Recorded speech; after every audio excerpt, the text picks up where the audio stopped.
Very good morning aspirants. तो स्वागत है हमारे चेकमेट में। तो ये होने वाला है थर्ड पार्ट, जो कि होगा लेट्स कंसोलिडेट योर कॉन्सेप्ट। यानी जो भी हम मतलब जितनी भी हमारी क्लासेस लेते हैं, जितनी भी हम क्लासेस को पढ़ते हैं, उसके ठीक है डीप से डीप क्वेश्चंस को हम यहाँ पर डिस्कस करते हैं, है ना। और ये चल रहा है हमारा एम स्पेशल। एम स्पेशल क्या है, इसी पे चलिए डिस्कस करते हैं। तो हमारा एम्स हुआ था ऑल इंडिया मॉक सीरीज़ 28 तारीख को, जिसमें हमने 50 क्वेश्चंस देखे थे। उन्हीं 50 क्वेश्चंस का मैं सॉल्यूशंस करवा रहा हूँ, ठीक है। हमने 10 तक कर लिया था, उसके आगे से हम करने वाले हैं, ठीक है। मैं इसका रंग चेंज कर देता हूँ ताकि ना आँख में लगे नहीं। एक सेकेंड, चलिए देखते हैं क्वेश्चन कह क्या रहा है। Which of the following statement is relating to the fifth schedule of the constitution of India is not correct. यानी पाँचवें शेड्यूल से कह रहा है जो कि करेक्ट नहीं है। चलिए देखते हैं। देखिए पाँचवा शेड्यूल कहता क्या है, ये यही कहता है ना कि आसाम, त्रिपुरा, मिज़ोरम और मेघालय को छोड़कर, ठीक है, जितने भी स्टेट है वो एलिजिबल हैं जहाँ पर क्या हो, एसटी हो, यानी शेड्यूल कास्ट और शेड्यूल ट्राइब्स जो होते हैं ना, ठीक है। शेड्यूल ट्राइब्स आप ये मान के चलिए जो है ना आदिवासी हो गए या ऐसे लोग जो कि थोड़े जंगलों के साइड रहते हैं, ठीक है। उनका कल्चर हम सबसे थोड़ा अलग है, ठीक है।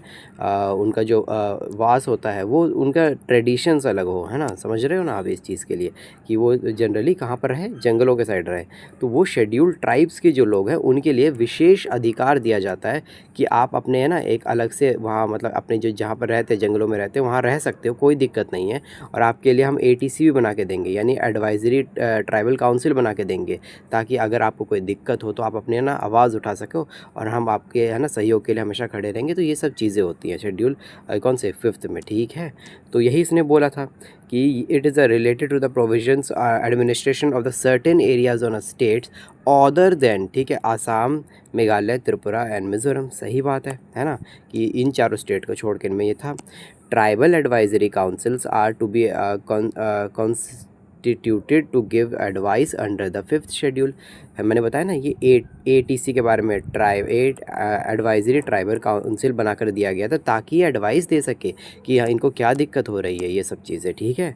The governor is not authorise to make regulations to prohibit restrict the transfer of the land by the among members in of the scheduled tribe areas. ठीक है, आप समझो ये आपका स्टेटमेंट यही गलत हो गया था। क्यों? क्योंकि गवर्नर के पास ये पावर है। गवर्नर देखो, अगर जो एटीसी जो होती है, एडवाइजरी ट्राइबल काउंसिल होती है, वो किसको गुहार लगाती है, किसको बोलती है कि अगर उनकी ज़मीन ट्रांसफ़र हो रही है या उनके साथ कुछ गलत हो रहा है, तो वो जनरली आवाज़ लगाती है गवर्नर को। और गवर्नर जो है मतलब एक तरीके से ये प्रेसिडेंट, तो उस पर रूल नहीं होता वहाँ पर। रूल तो जनरली कौन करता है, वहाँ के लोग ही करते हैं। लेकिन ये आता किसके अंदर है, ये डिसाइड कौन करता है कि शेड्यूल एरियाज़ कौन सा होगा, शेड्यूल ट्राइब एरियाज़ कौन कौन सा होगा। तो ये सारा का सारा डिसाइड करता है प्रेसिडेंट। लेकिन प्रेसिडेंट किसको ये बिठा के जाता है कि वहाँ के जो रेगुलेशंस को ठीक है, चल रहा है नहीं चल रहा, वहाँ के एरिया को रेस्ट्रिक्ट करना है नहीं करना, लैंड है ट्रांसफ़र करना है नहीं करना है, ठीक है। ये जो एटीसी की बात माननी है नहीं माननी है, ये किसको देकर जाता है पावर, ये गवर्नर को दे के जाता है, ठीक है। और यहाँ पर क्या ऑप्शन में दे रखा है मैं कि नॉट दे रखा है, तो ये हमारा यहीं पे गलत हो गया था। आगे देखो, the governor of the state in which there are schedule areas have submit reports to the president regarding the administration of the such areas. अब यही तो मैंने बोला कि गवर्नर जहाँ पर रेगुलेट तो कर रहा है, मतलब देखो रूल नहीं कर रहा है, तो रेगुलेट तो कर रहा है अपनी चीज़ें, है ना, कि ट्रांसफ़र ऑफ द लैंड्स, जो मैंने ये चीज़ बोली। अब वो चीज़ का ना एक रिपोर्ट सबमिट करना पड़ता है प्रेसिडेंट को, क्योंकि प्रेसिडेंट ही ने तो एक तरीके से उसे नियुक्त करके गया है कि अपने बिहाफ पे कि है ना वहाँ ध्यान रखना कि ये सब चीज़ें ना अच्छी तरीके से फॉलो हो। ये चीज़ क्लियर हुई। अच्छा क्वेश्चन था, ठीक है, सीडीएस का क्वेश्चन था यूपीएससी का। चलिए, यानी इसका आंसर थर्ड होगा, इसमें नॉट पूछा था, ठीक है। क्लियर हुआ है ना? ओके। अच्छा, इसके साथ कुछ और फैक्ट्स देख लेते हैं जो आपको समझना है। देखो इसमें ना मैं देखो चाहूँ तो मैं आपको ना एक ट्रिक बता दूँ कि है ना, ट्रिक से ना इसके स्टेट्स याद कर लो, लेकिन ऐसा करना मत। होते हैं ना टोटल 10 स्टेट्स होते हैं, किसमें, शेड्यूल 5 में। शेड्यूल 6 तो सभी को याद होते हैं, 4 होते हैं, आराम से याद हो जाएगा। लेकिन जो 5th में होते हैं ना, 10 स्टेट होते हैं, और उसको ना हर कोई ट्रिक से याद कर रहा है। लेकिन मैं इसको आपको एडवाइस नहीं करूँगा याद करने के लिए, ठीक है, क्योंकि ये इंपॉर्टेंट है, ये आर्टिकल बहुत इंपॉर्टेंट है। आपके माइंड में ये चीज़ बैठनी चाहिए। जो चीज़ इंपॉर्टेंट होती है ना, उसको आप कोशिश कीजिए कि आप उसमें ना ट्रिक कम से कम यूज़ करें, है ना। मैं मैप से दिखाता हूँ तो आपको कोशिश मतलब ट्राई मारना कि हो जाएगा याद, है ना। एक दो बार देखोगे तो। मैं मैप दिखा देता हूँ आपको, एक सेकेंड। चलिए देखिए, ये हमारे कोस्टल प्लेन से जो करवाया था उसी का मतलब मैप है, इसमें देख लेते हैं हम, ठीक है। ओके, तो देखना ना आपको याद करना कैसे है। आप मैप तो इतना मतलब क्लियर होगा ही आपको, है ना, मतलब आप समझदार हैं तो इतना क्लियर होगा। ये जो बीच वाला जो एरिया है ना, बस यही आपको ध्यान रखना है, ठीक है। इतना अगर आपने ध्यान रख लिया तो आपका क्लियर हो जाएगा सारा का सारा। कैसे देखना ज़रा, यहाँ से चलते हैं हम। गुजरात इसका पार्ट है 5th शेड्यूल का, राजस्थान पार्ट है, ठीक है। उसके बाद जस्ट उसके नीचे महाराष्ट्र उसका पार्ट है, मध्य प्रदेश भी है उसका पार्ट है, नीचे आपका तेलंगाना उसका पार्ट है, आपका छत्तीसगढ़ उसका पार्ट है, उड़ीसा है, ठीक है, इधर झारखंड है, ठीक है। कितने हो गए आपका, ये उसका आपका ये आंध्र प्रदेश भी है। तो 1 2 3 4 5 6 7 8 9 और एक रह रहा है, वो आ गया ऊपर, ऊपर चला जाएगा आपका हिमाचल प्रदेश। बस एक हिमाचल प्रदेश याद कर लेना, नहीं तो देखना आपको अगर पूरा का पूरा बेल्ट में है, समझ रहे हैं आप, कि मतलब पूरा का पूरा है ना ऐसे बेल्ट में बन रखा है, कोई इसमें ऐसा नहीं है कि कुछ नीचे है ऊपर, ऐसे याद करने में दिक्कत नहीं होगी। सबके सब है ना एक लाइन में, एक है ना सीध में है। तो इतने इसमें अगर आप बार बार देखोगे तो याद हो जाएगा, और ऐसे ही याद करना पड़ेगा आपको, ठीक है। आप अच्छे अच्छे एग्ज़ाम्स देना चाहते हो, केवल देखो CGL का स्टैंडर्ड अच्छा है और आपको भी वही रखना पड़ेगा, ठीक है। तो ताकि आपको जल्दी से याद हो सके। आप हो सकता है कि आप इसके बाद UPSC या बाकी है ना CAPF कोई और बड़ा एग्ज़ाम भी टारगेट करने सोचो, तो है ना अब दिक्कत ना हो, आपका GS अच्छे से क्लियर रहना चाहिए, ठीक है। चलिए दूसरे क्वेश्चन पे आते हैं। ये याद हो जाएगा ना आपसे। चलिए ये अच्छे से क्लियर हो गया ना, ओके। वैसी मैप याद कर लेना आप, ठीक है, ज़रूरी है वो। Who author the book wing of fire, जिनकी ऑटोबायोग्राफी किसकी थी ये, तो ये बायोग्राफी थी किनकी, ऑटोबायोग्राफी APJ अब्दुल कलाम जी की थी, ठीक है। तो इनकी और भी बुक्स है, जैसे इग्नाइटेड माइंड है इनकी, ठीक है। एक है विजन विजन 2020, ठीक है, मिलेनियम की तरफ बढ़ता कदम, ऐसा कुछ है ना बुक था इनका। उसके बाद एक था इनका माय जर्नी, ठीक है, my journey dream into action नाम से एक बुक हुआ करता था इनका, है ना ऐसा। उसके बाद एक और बुक थी इनकी, एक टर्निंग पॉइंट था, टर्निंग पॉइंट नाम से एक इनकी बुक हुआ करती थी। तो ये 4 बुक्स है ना आपको याद रहनी चाहिए, ठीक है। इसके साथ साथ याद रखना कि ये जो है ना, ये आपके 2002 में बने थे प्रेसिडेंट, कब से, 2002 से लेकर 2007 तक में, ये याद रहना चाहिए, पूछता है आपसे, ठीक। ये याद रहना चाहिए। और क्या याद रहना चाहिए कि इनका ना जब पोखरान मिशन हुआ था 1998 का, पोखरान मिशन जो पोखरान 2 भी कहते हैं या उसे मिशन शक्ति भी कहते हैं, उनमें इनका ना एक कोड नेम हुआ करता था, ठीक है।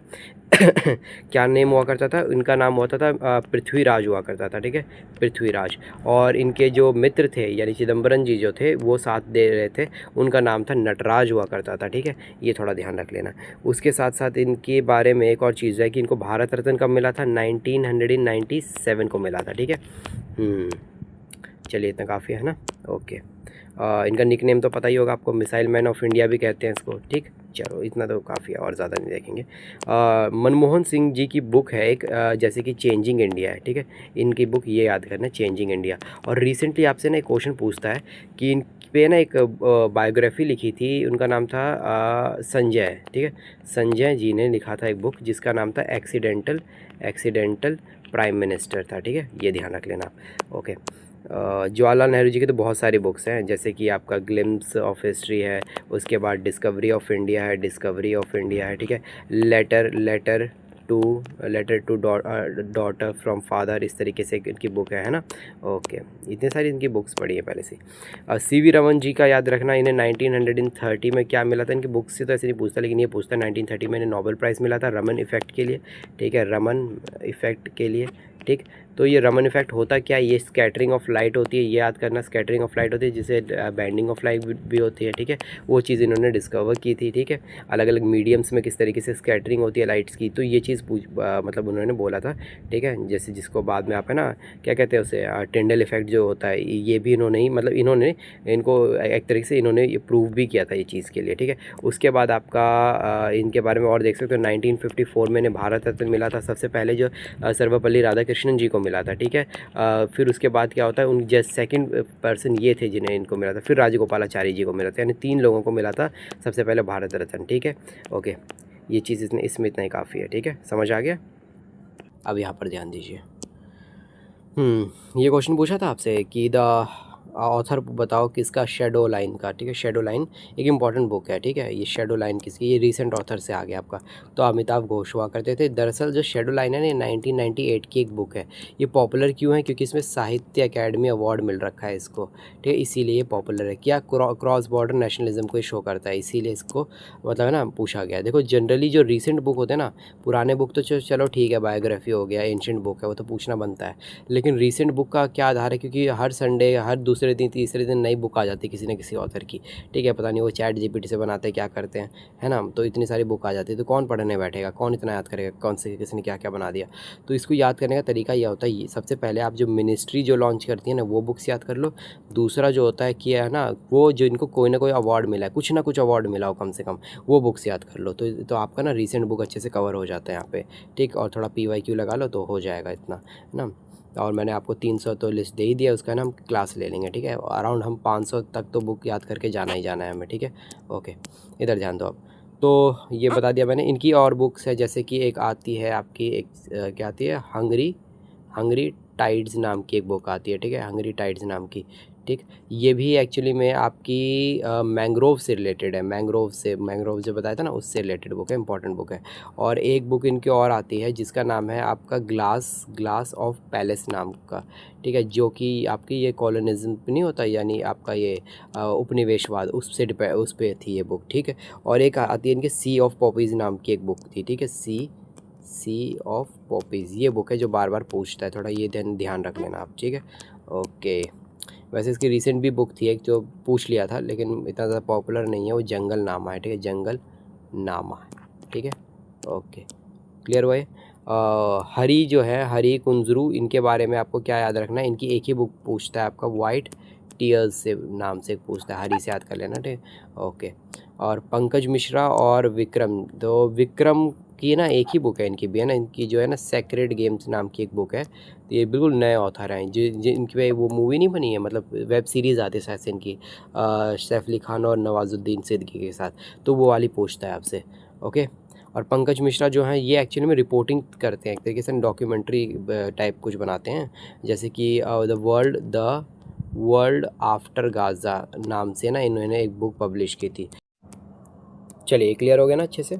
Okay, schedule 7 of the constitution पे देखते हैं। तो 7 जो है वो आपका लिस्ट से रिलेटेड है, वही चीज़ हम बार बार रिपीट नहीं करेंगे। मैं मान के चलता हूँ आप हमसे जुड़े हुए हैं, है ना, एस्पिरेंट्स फैमिली के मेंबर्स हैं, तो आपको ये, आपने क्लास देख रखी है, आपने क्वेश्चंस लगा रखे हैं, तो आपको ये क्लियर होगा। मुझे वैसे भी ना रिपीटेशंस पसंद नहीं है ना, मतलब मैं तो यही सजेस्ट करूँगा, आप रिपीटेशंस पे मत जाइए। आप जो नई चीज़ अगर याद करने पे ध्यान दोगे तो ठीक रहेगा, क्योंकि आपके पास नोट्स है, वही आपके टीचर से भी बड़ा है, हर चीज़ से बड़ा है वो, ठीक है। उसी को आप अच्छे से याद करते रहोगे ना, तो वो है ना कंसोलिडेट खुद हो जाएगा माइंड में। उसको बार बार अगर किसी को कोई बोल रहा है तो ना दिक्कत हो जाती है, समय भी उसमें व्यर्थ होता है, और फिर है ना मतलब इतना प्रोडक्टिव नहीं होता। उससे जगह हम ये देख लेंगे अच्छे से तो ज़्यादा हमारा फ़ायदा होगा, है ना। ओके, तो देखो ये हो गया ना। हाँ, इलेक्शन के बारे में थोड़ा जान लेते हैं। तो इलेक्शन आपका 324 में इलेक्शन कमीशन ऑफ इंडिया आता है, ठीक है। 326 में क्या आता है, ये आता है आपका अडल्ट, जो यूनिवर्सल अडल्ट सफरेज नहीं होता, जिसे हम कहते हैं वयस्क सार्वभौमिक मताधिकार, है ना। हाँ, ये उसके बाद आता है आपका 329 जो है, ये आपका आता है आपका जुडिशियल मैटर पे आता है, जुडिशियल इलेक्टोरल मैटर्स पे आता है, ठीक है, ये थोड़ा ध्यान रख लेना। ओके, किस किस पार्ट में आता है, ये 15वें पार्ट में आता है अपने कॉन्स्टिट्यूशन के, ठीक है। अब आपके इमरजेंसी प्रोविजंस जो है, आपके 3 इमरजेंसी होते हैं, 352, 356, 360। ये आपका 360 है फाइनेंशियल, जो आज तक नहीं लगा। 356 जो है ये प्रेसिडेंट रूल पे होता है, जब स्टेट सही से ऑपरेट नहीं कर पाता है। और उसके बाद 352 होता है, ये होता है नेशनल इमरजेंसी, और नेशनल इमरजेंसी से क्वेश्चंस बने हैं, है ना, एज अ डॉक्यूमेंट्री की तरह हम देख लेंगे उसको, ठीक है, कि किस तरीके से क्या हुआ था, तो उससे क्वेश्चंस बन रहे हैं। जैसे कि आपका LPG से बना था ना, LPG आप लोगों ने पसंद किया, इसी तरीके से मैं एक वीडियो बना दूंगा, ठीक है, एक ही क्लास में पूरा का पूरा समझा दूंगा कैसे इमरजेंसी हुआ था। ये चीज़ क्लियर हो गई। ओके, जुडिशियल रिव्यू में आप बस ये याद रखना कि 214 जो है ये आपका सुप्रीम कोर्ट से रिलेटेड है, सॉरी 124 आपका सुप्रीम कोर्ट से रिलेटेड है, 214 जो है वो हाई कोर्ट से रिलेटेड है, ये थोड़ा ध्यान रख लेना, ठीक। ओके, चलिए नेक्स्ट क्वेश्चन आपका लिस्ट से ही आ गया। तो देखो ये स्टेटमेंट वाइज इसीलिए मैं थोड़ा डीप करवाया था आपको, लिस्ट वाला जो चैप्टर है जिसने कर रखा है उसको बहुत अच्छे से आइडिया कि किस तरीके से करना है। If a state law on a concurrent list subject is reserved for a president and receives an assent it override the existing union law on the same subject in that state. Okay, Parliament can later nullify such state law by passing another law at the same subject। देखो क्या रहा है ये, कह ये रहा है कि हमने पढ़ा है कि जब यूनियन और स्टेट साथ में कॉन्करेंट लिस्ट में कानून बनाते हैं मिलके, तो उस पोजीशन पे अगर दोनों में बहस होती है तो यूनियन की सुनी जाएगी। लेकिन यहाँ कुछ और बोल रहा है, यहाँ बोल रहा है इफ़ अ स्टेट, ठीक है, स्टेट लॉ है, स्टेट की लॉ जो है कॉन्करेंट लिस्ट वो रिज़र्व हो जाएगा, यानी किसकी सुनी जाएगी, स्टेट की सुनी जाएगी तब जब प्रेसिडेंट एसेंट दे दे उसको, ठीक है। It overrides the union law जो सेम सब्जेक्ट्स पे है, ठीक है। यानी अगर ये स्टेट ना, मतलब इन दोनों पे बहस चल रही थी कॉन्करेंट लिस्ट पे लेकर, लेकिन स्टेट सुनी तो इसकी जाएगी आपकी, किसकी, यूनियन की, लेकिन स्टेट ने दिमाग लगाया, उसने पहले प्रेसिडेंट से एसेंट ले लिया, ठीक है, यानी सहमति ले लिया अपनी, तो क्या होगा कि इसकी अब इसकी नहीं सुनी जाएगी, स्टेट की सुनी जाएगी। चलो ये सही है, ठीक है, इस तरीके से एक चीज़ चलता है ये चीज़, ठीक। पहला स्टेटमेंट आपका ठीक है। दूसरा, पार्लियामेंट कैन न्यूलीफाई सच, अगर पार्लियामेंट अब मान लो अगर पार्लियामेंट अपने पे उतर जाए और बोले नहीं ये जो हो रहा है हमारे ना सॉवरेनिटी के लिए ठीक नहीं है, तो वो उसको अमेंड भी कर सकता है, नया लॉ पास कर देगा पार्लियामेंट में, क्योंकि पार्लियामेंट हाईएस्ट पावर मान सकते हो आप। और वो जो स्टेट जाए, इवन प्रेसिडेंट ने भी उसको एसेंट दे रखा हो, तो वो भी लॉ वहाँ पर काम नहीं करेगा अगर वो नया लॉ लेकर आ जाए पार्लियामेंट में, लेकिन उसे पास करना पड़ेगा उस बिल को, ठीक है। तो ये दोनों आपका सही है, ठीक, 1 और 2 आएगा इसका आंसर। क्लियर, चलिए अगला भी लिस्ट से ही है। डैश लिस्ट और in the schedule 7 deals with matters of the national importance, बता दिया था मैंने, like defence and the foreign affairs. तो ये किससे रिलेटेड होगा, यूनियन से रिलेटेड होगा। और लेबर भी इन्हीं के अंडर है, लेकिन लेबर डिस्प्यूट आ जाएगा, ठीक है, और वेलफेयर आ जाएगा, तो वो आपका कॉन्करेंट का पार्ट हो जाएगा, ये ध्यान रख लेना बस आप, ठीक। स्टेट का तो ये तो आपका आइडिया ही है, इलेक्ट्रिसिटी हो गया, आपका वाटर हो गया, ये सब चीज़ें इन्हीं के अंदर आती है, ठीक है। आपका लॉ एंड ऑर्डर हो गया, ये चीज़ें, ठीक है, कॉन्करेंट में साथ में मिलकर बनाते हैं। और कॉन्करेंट लिस्ट में स्टेट के 5 मैंने बता रखा है, फिर से चलो बता देता हूँ, ठीक है। 5 जो लिस्ट हैं वो आपका, ठीक है, 42nd अमेंडमेंट 1976 में ट्रांसफ़र किया गया था, है ना, कहाँ से, स्टेट से इसको कॉन्करेंट लिस्ट में दे दिया गया था, ठीक। इसीलिए पहले ये 66 हुआ करता था, अब कितना हो गया, 61 सब्जेक्ट्स हो गए स्टेट में, ठीक है।